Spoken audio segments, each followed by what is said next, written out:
ఆపదని ఈశ్వరుడు ఒక్కడే గట్టెక్కించగలడు సుమా.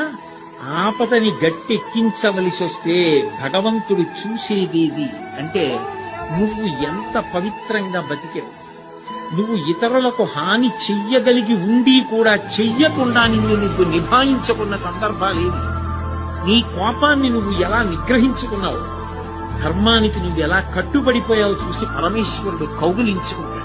కబీర్ దాస్ గారు ఓ మాట అంటాడు, ధీరే ధీరే రేమనా ధీరే సబకుచు హోయ్ మాలీసించే సొగరే రుకువాయే ఫలహోయ్ అంటాడు. ఇవాళ విత్తనాలు పెట్టి నేను బిందులు బిందులు నీళ్లు పోస్తే జామ చెట్టు వచ్చి కాయలు కాస్తుంది. ఇవాళ విత్తనం పెట్టి కొద్ది కొద్దిగా నీళ్లు పోస్తే ఒక 5 ఏళ్ల తర్వాత చెట్టు ఎరగకాస్తుంది. ధర్మాన్ని నమ్ముకున్నవాడు పాడవడు. ధర్మానికి ఫలితం శాశ్వతమైన ఫలితం కాలంలో కనపడుతుంది. ఆనాడు ధర్మం పట్టుకున్నవాడు ఎంత గొప్పవాడో మిగిలిన వాళ్ళకి కూడా ఆదర్శం అవుతాడు. ధర్మం వదిలిన వాడు నశించిపోతాడు. అది నిరూపించారు భాగవతం ప్రారంభం.